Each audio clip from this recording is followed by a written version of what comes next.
तो आज की इस वीडियो में हम देखने वाले हैं क्लास 10 की साइंस का देखेंगे चैप्टर नंबर 11 हमारा है मानव नेत्र तथा रंग बिरंगा संसार। तो इसका हम लोग मानव नेत्र तथा सचित्र वर्णन भाग 1 में हमने पढ़ा था। दृष्टि दोष, जो मानव नेत्र में होने वाले दृष्टि दोष हैं, दूर दृष्टि दोष, निकट दृष्टि दोष, जरा दूरदर्शिता, ये सब जितने भी दोष हैं ये हम लोगों ने भाग 2 में कवर किया था। और भाग 3 में हम लोग पढ़ेंगे प्रिज्म क्या होता है, प्रिज्म से प्रकाश का अपवर्तन पढ़ेंगे, प्रिज्म द्वारा श्वेत प्रकाश का बड़े विक्षेपण, जो कि आज की इस वीडियो में हम पढ़ने वाले हैं। यह प्रिज्म से संबंधित जितने भी क्वेश्चन आपकी परीक्षा के लिए बन सकते हैं। तो प्रिज्म दिया गया है, तो प्रिज्म क्या होता है, तो आप इसको भली भांति समझ सकते हैं कि आप कोई ऐसी वस्तु लीजिए जो पारदर्शी हो। पारदर्शी का मतलब समझ रहे हैं, जिसमें से आप इस पार से उस पार देख सकते हैं। जैसे आप क्यों कह लीजिए कांच अभी आपका एक पारदर्शी माध्यम है, जिसमें आप लोग क्या करते हैं, इस पार से उस पार देख सकते हैं। तो आप दो समतल कांच ले लीजिए। चलिए एग्जाम्पल फॉर स्वरूप, एक कांच हमने यह लिया, दूसरा कांच हमने यह लिया। अब इन दोनों को एक कोण के ऊपर इस प्रकार झुका कर रख देते हैं। इस प्रकार जो स्थित हो जाती है, तो यह आकृति आपकी प्रिज्म कहलाती है। क्या कहलाती है? प्रिज्म कहलाती है। और इनके बीच जो कोण बनेगा, जिस प्रकार आप रख रहे हैं, इनके बीच यह जो कोण बन रहा है, जितने अंश के कोण पे आप उसको झुका के रखेंगे, वही आपका प्रिज्म कोण कहलाता है। तो आइए इसकी डिफिनेशन को हम लोग देख लेते हैं कि डिफिनेशन में क्या बताया गया है।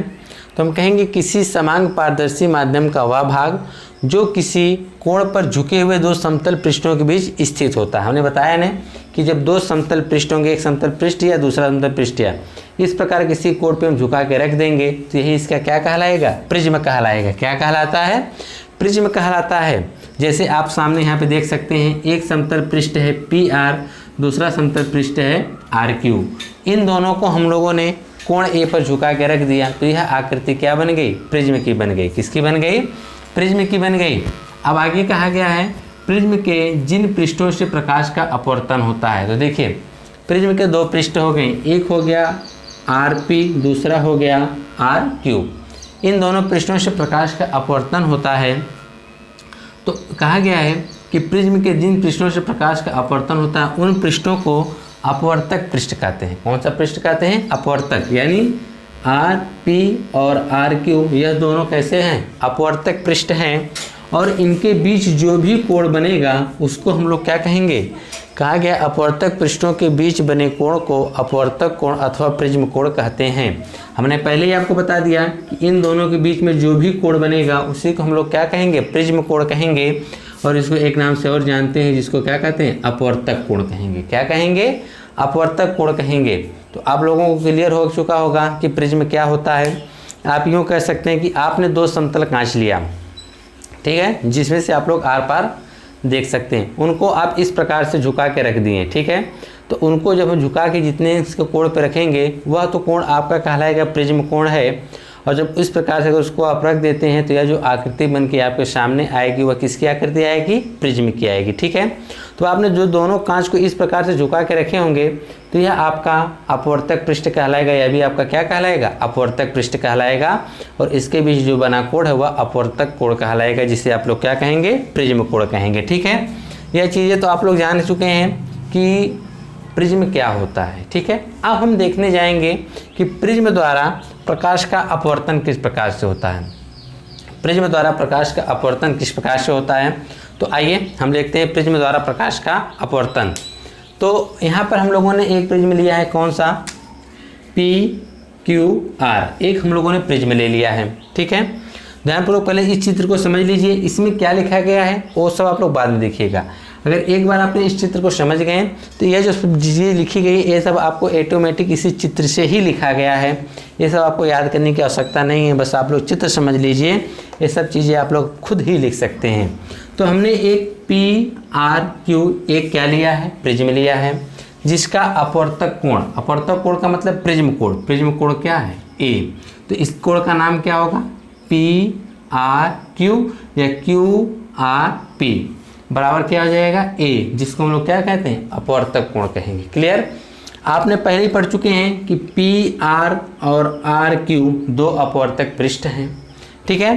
तो सबसे पहले हम प्रकाश जब भी डालते हैं किसी पर, बाएं तरफ से डाला जाता है, तो हम बाएं तरफ से पहले यह पृष्ठ पड़ेगा। तो यह पृष्ठ क्या है? R P. इस पृष्ठ पर हम लोग एक बीसी प्रकाश किरण क्या करते हैं? इस पर आपतित हो रही है। जो आपका पी आर जो यह पृष्ठ है, इस पृष्ठ पर एक बीसी किरण क्या हो रही है? आपतित हो रही है। कहाँ पर? बिंदु सी पर। तो बिंदु सी पर एक अभिलंब खींचा गया है। क्या खींचा गया है? अभिलंब। अभिलंब देखिए क्या होता है कि जो भी पृष्ठ आप लिए होते हैं उसके ऊपर ठीक 90 अंश का कोण। कहाँ कितने अंश का कोण? 90 अंश का कोण, यानी ठीक उसके बीचों बीच 90 अंश का कोण बना दिया जाता है। उसी को आप लोग क्या कहते हैं? अभिलंब कहते हैं। यहाँ पर एक यह अभिलंब खींचा गया था। तो जब यहाँ से बीसी प्रकाश किरण जब इसमें आपतित होती है बिंदु सी पर, तो आपतित होने के पश्चात यह जो इसका अभिलंब है इससे क्या होती है? इसकी तरफ झुक जाती है। किसी की तरफ क्या होती है? झुक जाती है। जैसे आप लोगों ने प्रकाश के अपवर्तन में पढ़ा था कि जब कोई प्रकाश किरण विरल माध्यम से सघन माध्यम में प्रवेश करती है तो वह क्या होती है? अभिलंब की ओर झुक जाती है। तो सेम प्रक्रिया वही देखिए, यहाँ आपका अभिलंब है, यह देखिए बाहर की तरफ विरल है लेकिन अंदर की तरफ कैसा माध्यम है? सघन है। तो यहाँ से देखिए अभिलंब की ओर झुक जाती है और यहाँ से जब इसका अपवर्तन होता है तो यह अभिलंब की ओर क्या होती है? देखिए अभिलंब इसको इस प्रकार निकल जाना चाहिए, लेकिन इसने क्या किया? अभिलंब की ओर क्या हुई? झुक गई। और झुकने के पश्चात वह सीधी दिशा में आगे की तरफ निकल दी।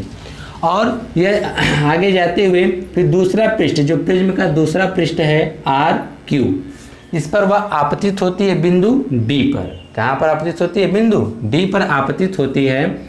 और बिंदु डी पर जब आपतित होती है तो बिंदु डी पर भी एक क्या खींचा गया है? अभिलंब खींचा गया है। देखिए बिंदु डी पर हम लोगों ने भी एक क्या खींचा है? अभिलंब खींचा है। और जब बिंदु डी पर अभिलंब खींचा है तो यह यहाँ से जब इसका क्या बिंदु डी से जब निर्गत होती है, मतलब बाहर निकलती है, तो अभिलंब से दूर हटती है और डी ई दिशा में क्या होती है? निर्गत, यानी प्रिज्म से बाहर चली जाती है। यह तो था प्रकाश का अपवर्तन।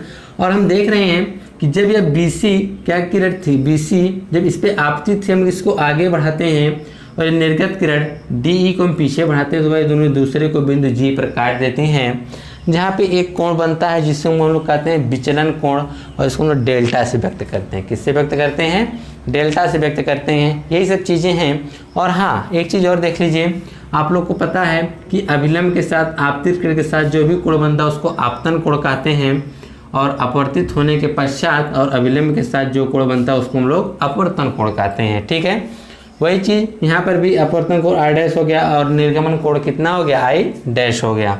तो यही सब चीज़ें इसमें लिखा गया है। तो आइए इस चीज़ को हम इसमें समझने का प्रयास करते हैं।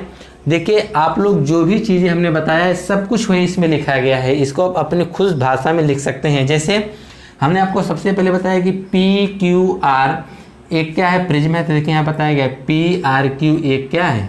प्रिज्म का मुख्य परिच्छेद है। ठीक है, फिर बताया गया कि यह जो पी आर क्यू यानी यह जो कोण ए है आपका अपवर्तक कोण है। तो देखिए यहाँ पे बताया गया माना पी आर क्यू बराबर ए अपवर्तक कोण है। यहाँ तक तो क्लियर हो गया। फिर कहा गया माना एक आपतित प्रकाश किरण है। तो यह आपकी आपतित प्रकाश किरण कौन सी थी? बीसी। प्रिज्म के अपवर्तक पृष्ठ पी आर, तो प्रिज्म का अपवर्तक पृष्ठ क्या था? P R. यही पर था ना, पी आर पर बिंदु सी पर आपतित होता है। तो बिंदु सी पर क्या होता है? आपतित होता है। फिर कहा गया है अपवर्तन के पश्चात, जब इसका अपवर्तन होता है इसके पश्चात बिंदु सी पर जो खींचा गया अभिलंब है, बिंदु सी पर खींचा गया जो क्या है? अभिलंब है, इसकी ओर क्या होती है? झुक जाती है। इसकी ओर क्या होती है? झुक जाती है। इसको सीधे निकल जाना चाहिए था ना, लेकिन ये क्या अभिलंब की ओर झुक जाती है और सीधी दिशा में आगे की तरफ बढ़ जाती है, सीधी दिशा में अपवर्तित हो जाती है।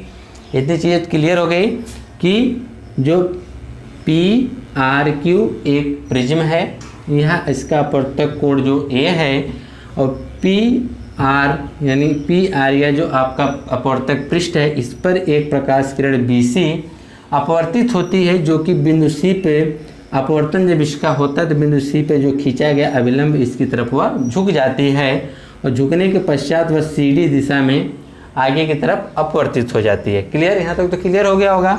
अब आती है बात दूसरे पृष्ठ की। या तो आप यूँ कर सकते हैं कि जैसे यहाँ पर बताया गया है कि इस पृष्ठ पी आर पर आपतन कोण आई, जो यह आपका पृष्ठ पी आर है, यहाँ पे आपतन कोण आई तथा अपवर्तन कोण आर डैश, तथा अपवर्तन कोण क्या बना है? आर बना, सॉरी क्या बना है? आर बना है। अब कहा गया आपतित किरण प्रकाश किरण CD प्रिज्म के दूसरे पृष्ठ RQ के बिंदु D पर आपतित होती है। जो यहाँ से तो निकल चुकी है CD, अब यह प्रिज्म के दूसरे पृष्ठ यानी RQ के दूसरे पृष्ठ पर बिंदु D पर आपतित होती है। बिंदु D पर क्या होती है? आपतित होती है। और बिंदु D पर खींचे गए अभिलंब, बिंदु D पर जो आपने यह अभिलंब खींचा है, इससे दूर हटकर देखिए, अभिलंब खींचे गए अभिलंब से दूर हटकर DE दिशा में निर्गत हो जाती है। DE दिशा में क्या होती है? निर्गत होती है, मतलब प्रिज्म से बाहर निकल जाती है। तो इस पृष्ठ PR पर जो आपतन कोण बनेगा, आपतन कोण जो होता है, आपतन कोण I डैश नहीं, आपतन कोण देखिए, यह जो आपतन कोण I डैश नहीं बल्कि क्या होगा? R डैश होगा। आपतन कोण R डैश तथा निर्गमन कोण I डैश बनता है। देखिए आपतन कोण यहाँ पर, यह देखिए यहाँ पर आपतन कोण, यहाँ इसके दूसरे पृष्ठ के लिए क्या होगा? आपतन कोण होगा। तो आपतन कोण क्या हो जाएगा? R डैश, तथा जब इस प्रिज्म से जो बाहर निकलता है उसी को हम लोग क्या कहेंगे? निर्गमन कोण I डैश बनता है।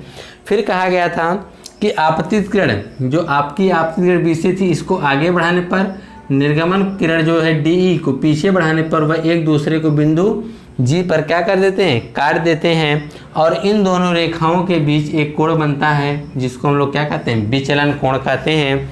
इसको हम लोग डेल्टा से व्यक्त करते हैं। तो यह था आपके प्रिज्म द्वारा प्रकाश का अपवर्तन। अपवर्तन का तो समझते हैं कि कोई भी प्रकाश किरण किसी भी पारदर्शी माध्यम से एक माध्यम से प्रवेश करती है तो दूसरे उसको भेद कर क्या होती है? पार कर जाती है। उसी को हम लोग क्या कहते हैं? अपवर्तन कहते हैं, एक माध्यम से दूसरे माध्यम में चले जाना। तो यहाँ पर भी देखिए आपकी पहले यहाँ से क्या हुए कि सघन माध्यम से विरल माध्यम में प्रवेश की, विरल माध्यम से फिर सघन माध्यम में प्रवेश की, तो विरल से सघन, सघन से विरल माध्यम में प्रवेश की। यह प्रकाश किरण था आपका, जो कि प्रिज्म द्वारा प्रकाश का अपवर्तन। तो अब हम पढ़ेंगे आगे प्रिज्म द्वारा श्वेत प्रकाश का वर्ण विक्षेपण, जिसको आप लोग नोट्स कर लीजिए, ठीक है। अब हम पढ़ेंगे प्रिज्म द्वारा श्वेत प्रकाश का वर्ण विक्षेपण, जो कि आपकी हेडिंग दी गई है कांच के प्रिज्म द्वारा श्वेत प्रकाश का वर्ण विक्षेपण। तो आइए सबसे पहले हम वर्ण विक्षेपण की डिफिनेशन देख लेते हैं कि वर्ण विक्षेपण होता क्या है। इसमें बताया गया है श्वेत प्रकाश का अपने अवयवी रंगों में विभाजित होने की, क्या कहा गया? श्वेत प्रकाश किरण का अपने अवयवी रंगों की प्रकाश किरणों में विभाजित होना ही प्रकाश का वर्ण विक्षेपण कहलाता है। अवयवी रंगों का मतलब जैसे श्वेत प्रकाश क्या होता है? सूर्य से जो भी प्रकाश किरणें आपके यहाँ तक आती है, सूर्य से जो भी प्रकाश किरणें निकलती हैं उसको श्वेत प्रकाश किरण कहा जाता है। अगर वही अपने विभिन्न रंगों में विभाजित हो जाती है तो उसी को हम लोग क्या कहते हैं? वर्ण विक्षेपण कहते हैं। क्या कहते हैं? वर्ण विक्षेपण कहते हैं। तो अब हम यह देखेंगे कि वर्ण विक्षेपण किस प्रकार से होता है। तो यहाँ बताया गया है कि जब सूर्य की श्वेत प्रकाश किरणें किसी प्रिज्म से होकर गुजरती है तो वह अपने मार्ग से विचलित होकर आधार की ओर झुक जाती है और झुककर अपने विभिन्न रंगों में विभाजित हो जाती है तथा इन रंगों के समूह को स्पेक्ट्रम कहते हैं। जैसे आपके सामने एक प्रिज्म है PQR, ठीक है। इस प्रिज्म का जो अपवर्तक कोण है वह कितना है? A है। अब यहाँ पर एक श्वेत प्रकाश किरण को आपतित हो रही है।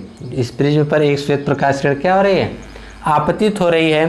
तो यह जब आपतित होने के बाद जब इसका अपवर्तन होगा तो यह क्या करेगी कि जब प्रिज्म से होकर गुजरेगी तो वह आधार की ओर झुककर अपने विभिन्न रंगों में क्या हो जाएगी? विभाजित हो जाएगी। अब इन रंगों को प्राप्त करने के लिए हम लोग यहाँ पे क्या लगा देते हैं? पर्दा लगा देते हैं। तो इन पर्दे पर इन रंगों का प्रतिबिंब यहाँ पर प्राप्त हो जाता है। तो इन रंगों का क्रम किस प्रकार से होता है कि हमको देखने से स्पष्ट होता है कि सबसे ऊपर लाल रंग है, फिर नारंगी है, फिर पीला है, फिर हरा है, फिर नीला है, फिर जामुनी है और फिर बैगनी है। या तो इन रंगों का क्रम, इस क्रम में वो क्या होते हैं? उस पर्दे पर प्राप्त हो जाता है इन रंगों का क्रम। और इन्हीं जो रंग हैं, इन्हीं रंगों के क्रम को ही हम लोग क्या कहते हैं? स्पेक्ट्रम कहते हैं। क्या कहते हैं? स्पेक्ट्रम कहते हैं।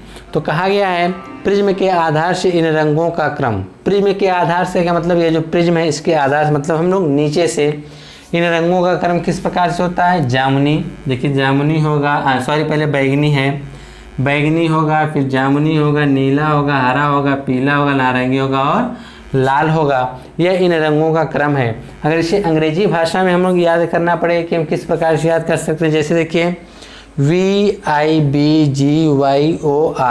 यानी इसको हम लोग कह सकते हैं विबग्योर। क्या कह सकते हैं? विबग्योर से याद रख सकते हैं। विबग्योर से आपको याद कर सकते हैं इन रंगों का क्रम। ठीक है, और भी एक चीज़ में यहाँ बताया गया, लाल रंग का प्रकीर्णन, लाल रंग का विचलन सबसे कम तथा बैगनी प्रकाश की किरण का विचलन सबसे अधिक होता है।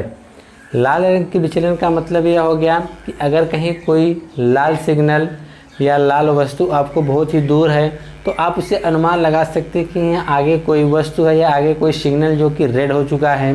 और आप लोग जानते हैं कि रेड जो होता है खतरे का संकेत बताता है, तो यहाँ से अनुमान लगाया जा सकता है कि आगे हमको नहीं जाना चाहिए क्योंकि वहाँ पर आगे क्या है, खतरा हो सकता है। अगर वहीं पर हम लोग बैगनी रंग का यूज़ करते हैं तो बैगनी रंग हमको दूर से नहीं दिखाई देगा, जिससे आप खतरे का अनुमान नहीं लगा सकते हैं। इसलिए आप लोग देखते होंगे ट्रैफिक लाइट में हो गया या रेलवे की पटरियों किनारे रेड लाइट का भी प्रयोग किया जाता है, जिससे दूर से ही अनुमान लगाया जा सकता है कि यहाँ आगे अब हमको नहीं जाना चाहिए क्योंकि आगे खतरा हो सकता है। तो इसलिए इस लाल रंग का जो प्रकीर्णन कम होने के कारण, लाल रंग का जो यहाँ पर विचलन है कम होने के कारण इसका उपयोग किया जाता है खतरे के सिग्नल के लिए। और अब बात आ जाती है इंद्रधनुष की, कि इंद्रधनुष क्या होता है। तो जो ही आपका यही श्वेत प्रकाश का बड़ा विक्षेपण है, यही आपका इंद्रधनुष भी कहलाता है। कैसे? कि जब आप लोग देखते होंगे खूब तेज़ से वर्षा होने के बाद तुरंत जब धूप हो जाता है तो वर्षा की बूंदें के कुछ अंश वायु के साथ आकाश में उड़ते रहते हैं। तो जब उसमें से प्रकाश किरणें गुजरती हैं तो वह प्रकाश किरणों को क्या करता है कि उनके अवयवी रंगों में क्या करता है, विभाजित कर देता है। विभाजित करने के पश्चात उनका जो प्रतिबिंब आसमान में ही बनता है, लेकिन याद रखिएगा यह प्रतिबिंब कब बने, किस दिशा में बनेगा? सूर्य के ठीक विपरीत दिशा में बनेगा।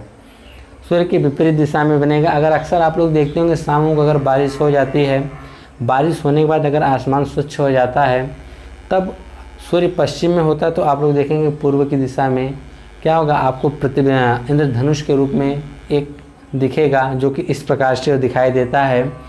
और यह जो इन रंगों का भी क्रम अगर उसमें आप देखेंगे तो ये होगा, लाल होगा, नारंगी, पीला, हरा, नीला, जामुनी और बैगनी होगा। इस प्रकार से भी आपको वहाँ पर दिखाई देते हैं प्रतिबिंब, स्पष्ट दिखाई देता है इन रंगों का क्रम। इसे आप लोग क्या कहते हैं, इंद्रधनुष कहते हैं।